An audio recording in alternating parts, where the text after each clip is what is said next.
workshops throughout the semester. They're all going to be focused on the NCAA tournament, trying to model how that tournament's going to go. I think it's actually next Monday, the 30th. We're going to go over web scraping, particularly with Python. In fact, all these workshops are going to be with Python. So the first one has to do with web scraping, data, pulling it all in from an unstructured source, structured and unstructured sources. The second one is going to be looking at feature engineering and really building your data set. Once you clean it up, that's how you clean it up and do all that. Third is going to be in March. It's going to have to do with model selection, so that determines like what model you're going to use to really determine who's going to win the NCAA tournament. Then finally in April, once it's all done, we'll do a model evaluation and decide like, was this a good model, was it not, where were its shortcomings, where was bias, etc. So it'll be a 4-part series. We also have 3 workshops coming up on Tableau, R-Shiny, and potentially scikit-learn. So yeah, look forward to those. We'll have the dates on the website in like a few days. So keep up. Thanks. Yeah. So just make sure you signed in. It's that link up there. Just keep track. If you guys haven't done the short, really quick Google survey, please do. I'm trying to collect kind of degree programs you guys are in to kind of figure out where I can. So now, Sean.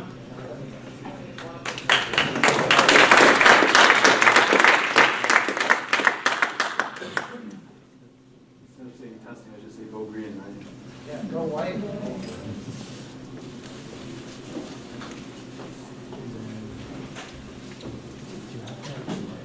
One second.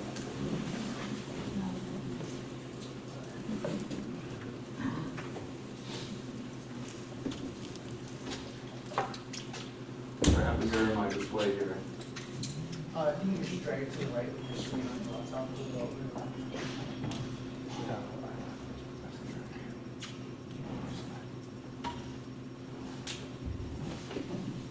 All right. So, thank you, Adi, and to the data science group for having me here today. Quick disclaimer. So while I am here, I'd like to say a couple of things. So all the opinions and experiences and anecdotes, generalizations, biases, personal or not, are all mine. I do not reflect those of my employer, right?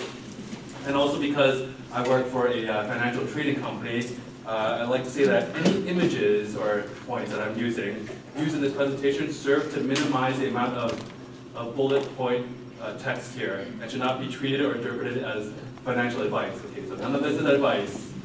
And don't leave and say, hey, thanks for the advice, okay? So now that we've got, because I'm going to be, you'll see in a few minutes that I decided to get a little bit adventurous and made this, inspired by my visit to Disney World 2 weeks ago, I decided to make this a Pixar-themed presentation to keep it a little bit fresher, and hopefully you guys will have, and gals, will have seen or recognized some of these images. So, but before I get started, I'd like to kind of get a little bit of participation, right? To get to know the audience a little bit better. Can I get it by a show of hands, those of you who are in the hardcore science like physics, biology, chemistry? Yeah, good. We're biochemistry or human biology, right? You get what I mean. And then what about engineering, computer science? Okay, awesome. What about mathematics or statistics? Wow, awesome. And then what else am I missing? Even business? Okay, I think we're covering the majority of the group. People here who are doing their undergrad right now. Okay, and then masters, great, and then PhD, postdocs, professors. Yay. Yes. Yes. So it's good for me to kind of get a sense, right? And as you guys can all see, there's really a diverse set of people that are interested in this field of data science.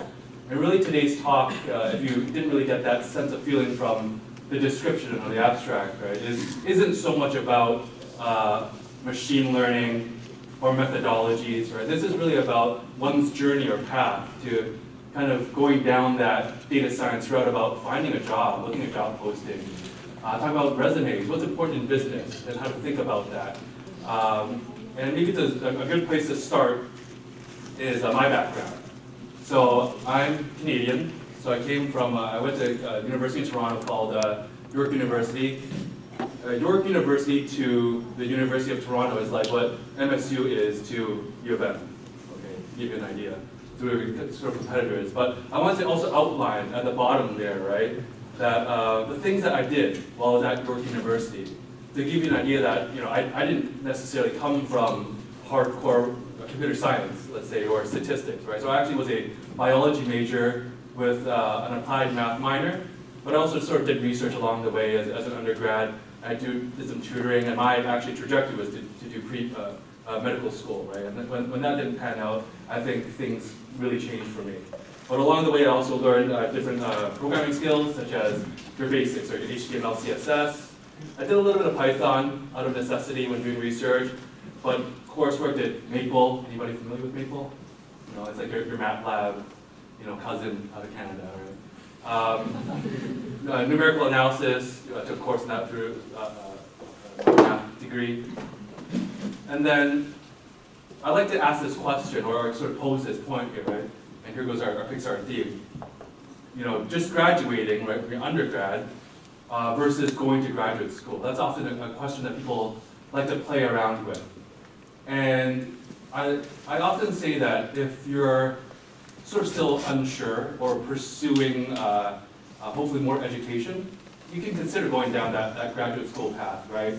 But realistically, for me, I like to say that if you finish doing a PhD, I really learned or observed that there's two things that you acquire from doing a PhD. And mind you, this is not exclusive to people who have a PhD, right? But this is definitely something that two skills that you learn, right? The first skill that you learn is you have a very good BS detector, right? Because hopefully you're being very data-driven, fact-driven, and you're being challenged with presenting facts. And so when somebody tells you something, you tend to have a keen eye, and you're able to say, well, show me the data that allows you to present those biases, right? So having a good BS detector is a number one thing. And the second thing is that after doing a PhD, sort of going through that grind, you often really have confidence, and you realize that you can learn anything that you put your mind to, right? So you have a lot of discipline, and you can really push and learn various skills. But again, not exclusive to people with PhDs, right? I've seen people with undergraduate degrees, master's degrees that have those same qualities, right? But if you're trying to find whether or not, you know, that is good for you, oftentimes a PhD might be good for that particular purpose, right? And hopefully you will also acquire skills during your PhD that will position you for something like a data science career, right? So the reason why I said go green was because I actually did my PhD here. In fact, I did a rotation with Professor Kuhn over there, who raised her hand earlier. So I was a computational biochemist. I feel like I made up that term, but so I did with anybody know Michael Feig? So he was my advisor. So I was his first PhD student. But in his group, I mean, Michael was a great influence. I learned a lot. I picked up Perl, more Python, did some programming in Fortran, a little bit of C, and I actually learned a lot about sort of IT administration by doing sort of Linux-related things, and obviously writing a lot of research publications, did a lot, and also doing presentations, public speaking at the undergraduate courses, being a TA, right, doing presentations, recitations. Learned a ton about, you know, the MS Office suite of tools. Also in publishing papers, Adobe Creative Suite, back when it was called. I learned a lot about that, whether it's Illustrator, Photoshop, all that jazz, right? And then again, presenting, having the ability to communicate your point. Because in business, you know, at the end of the day, you still have to communicate your results and your findings to people who might not be as technically advanced as you might be, right? And be able to dilute all of the nitty-gritty details and tell them this is a take-home message. Basically, if you do this, you will make the company this much more money, right? Be able to just digest that for them. So I spent a few years here doing my PhD, and there's this sort of question about ego. Anybody recognize Anton Ego from Ratatouille? So oftentimes there's a stigma, right, for people who have done their PhD that they've got this gigantic ego, they're smarter than anybody, I'm an elitist, whatever, right? And in industry, they don't care for that. And there's a stigma against it, right? And so if you do go down that path of getting a PhD, keep in mind, right, that I was once told that you want to be the person that people want to have a beer with. And in my case, if you don't, I don't drink, right, but you want to be the person that people want to sit down and have lunch with, right? And if you have an ego, you're kind of alienating people, right? So you want to remove yourself from that. And I often notice sometimes in academia, there could be people that have these huge egos. And in reality, in business, really it's how do we work together? How do we collaborate? And how do we win together? That's a key thing. I think that sometimes even in academia, even in undergrad, all that matters is your GPA, right? Or at least that's what's conveyed to you. But there's more to life than just GPA. There's experiences, there's interpersonal relationships, there's, again, communication skills and soft skills, right? How to talk to people. And those are equally as important as those technical skills. And we always say that if you're going to go to industry and you're moving away from doing, your PhD, you should leave your ego at the door. If you're not ready to do that, right? If you still feel like you're going to continue on and you still want to become a professor, then you're probably not quite ready to move into industry yet. So after my PhD, I was over at U of M, doing very similar sort of a computer simulation work. There I learned more C++, so object-oriented programming, did even more Python, some PHP, more Linux, and a lot of writing. Right? But again, that goes back to communication. And hopefully I'm conveying that time and time again. Communication is important, okay? Did some R and what people are referring to nowadays as machine learning. Back then I still said, still today I say I'm doing science. I'm just using the tools to help me answer or understand different problems or different data sets. Right? And so now I work at TD Ameritrade, so we're a company that offers sort of state-of-the-art platforms to allow our customers to trade. We're based out of Omaha, Nebraska, but actually we have our Advanced Technology Center located in downtown Ann Arbor, and we're about 100 people. We moved into a new space that used to be Google's old space down in downtown, and we're growing. So I'm a data scientist there, basically exploring emerging new technologies that kind of help us differentiate ourselves from our competitors. So for the most part, I'm still doing research-related things, and I partner up with my advanced analytics or data science colleagues to help funnel in some of these leading-edge or leading-edge research things that come out. Like deep learning is a great example of things that we might explore that we'll kind of look at and see if there's an opportunity for the business.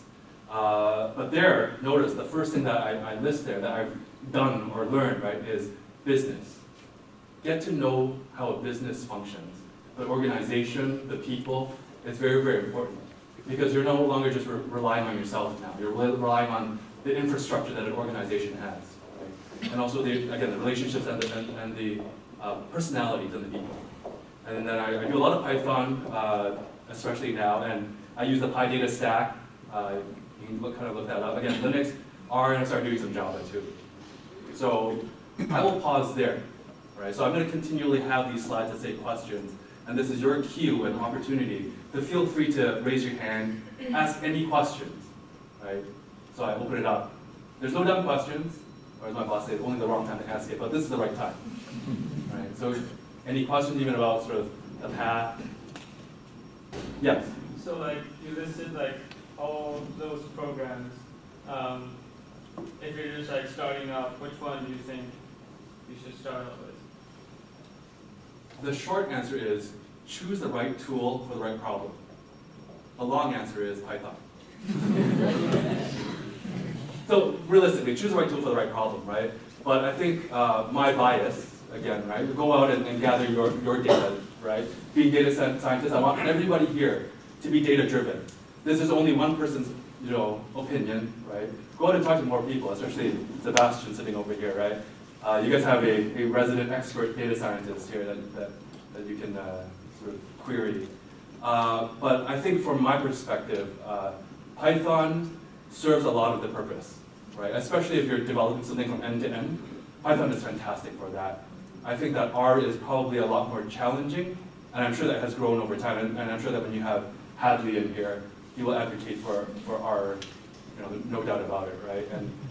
But even if you talk about the latest and greatest in deep learning, right? You're not going to be doing deep learning in R, right? All the packages are predominantly, if not all in Python now, especially PyTorch, right? So I personally would recommend Python because it allows you to do even things that are beyond simply data science and even the engineering. If you consider that, I learned from somebody that works at PayPal that Python is used in core products in all of the biggest companies, from Google to Dropbox to PayPal. And so it's a language that scales to production, right? But at the same time, R has its benefits too. And obviously I haven't talked about stuff like Java, Spark, right? But R definitely has its place as well. But personally, my bias is that I would pick up Python first. I mean, R is where you have sort of the bleeding edge things coming out of academia. So like the statistical packages, which are fantastic. There's things that I can find in R that I cannot find in Python. But at the same time, if you use Jupyter Notebooks, right, you can do both R or Python or Scala, I think, even in those notebooks, right? And Julia. And Julia, you name it, JavaScript if you wanted to. So, but again, my bias is, I tend to reach for Python, and it's served my purpose. Yeah. You said you started using Linux at TD Ameritrade. Is that common? Because I've always thought the industry that like you tend to use Windows, which I feel like would make some people unhappy. I don't know, do you use it all the time? Is that a common thing? So for myself, maybe once every 3 months, I might fire a Windows machine. And I think that you have to be pragmatic about it. If there are reasons in which your company needs to use like Windows servers, they're great, and there might be legacy, all right, that being passed on down to you, and you don't quite have a choice for it, because in a business, you have to remember time is money. The cost of maybe switching that over to a Linux server, right, might be challenging, and so then you have to do the pragmatic thing. Your day-to-day is like... My day-to-day is Mac, actually, Yeah. which is essentially Linux. And so I lived on a Mac since my postdoc days. I worked on Windows during my graduate school days, and then when I went to a Mac, it was sort of like the best of many worlds, having a very nice GUI. But there's nothing wrong with stuff like Ubuntu or Gentoo or CentOS, right? So those are all great platforms. Yes? How long did it take for you to prepare yourself for your first job? Because you were doing stuff, right? And then you decided, I'm going to switch it to data science. Like, how long did it take to make a resume to present yourself as someone who's actually able to So I'll go into that in much more detail in just a minute. Is there a question over there? Yeah, I'm just, maybe you'll go into it later, I'm just curious with your current position, how much of your time is spent actually doing the coding, doing the programming versus analyzing the results? So I like to say that when I first started the job, I thought that putting my head down and just, grinding it out and doing technical work all day, every day, because that's what I'm good at, is important. And so I spent 90% of my time just doing that labor and doing the data science work, right? Munging through data, because that's what excited me. You should see me when I sort of grab a new data set, how excited and giddy I get, right? It's ridiculous. But then the 10% of the time, then I'm managing relationships, like reaching out to new people and learning what they do within the business, what their role is. Because in the future, it could help with me putting things into production, let's say. And then I learned much later on, probably 6 months into it, that doing that 90-10 split is not good, actually. It doesn't help anybody, because nobody knows who I am, right? So that started to transition towards more 50-50 now these days of dealing with relationships, establishing new relationships, communicating, getting my name out there to people, so we establish trust within a business, right? And when you have trust, it works a lot better. Because this way I can say to somebody, hey, I'm competent in what I do, and you're competent in what you do. And together, the sum of its parts is very synergistic, right? And so nowadays, it's more 50-50, given like a 40-hour work week, I would say. And it's an ebb and flow, right? There are times when I can allot enough time where I can sort of really put my head down and push through things and get work done. But at the same time, there is a lot of value in being a part of meetings and having a voice in those meetings, right? So hope that sort of answers part of that question. Other questions? Cool. So the first thing I want to say before moving on to resumes is the first thing you want to do is get noticed, right? As a up and coming young data scientist, there's really two goals here, right? The first goal is part of getting noticed is self-advocacy. My wife's a nurse, and she says that you are your own best self-advocate for your health. Same thing with your career. You are your own best advocate. Nobody's going to sing your praises louder than yourself, right? And at the same time, there's this personal brand thing that you also want to look out for. That people will see you, and again, it goes back to sort of having a reputation. Right? What is your reputation? And you want people to be aware of that reputation. And so there's a couple of ways to get noticed. First thing is networking. Go out there, right? And attend networking sessions, whether it is going to conferences, going to local meetups, right? Or even just being a part of some organization within the university, because there's always somebody in the future that might be your boss or might be a colleague of yours. And if you establish those networking skills, that's very, very important. And when I first started off in this space, being an academic, the only people I knew were academics, right? And that didn't really help. And so you must step outside of your comfort zone and step outside of that academic circle and start meeting people who actually work in industry. And there's a really funny thing that I didn't get initially, which is, this is weird, right? The concept of networking.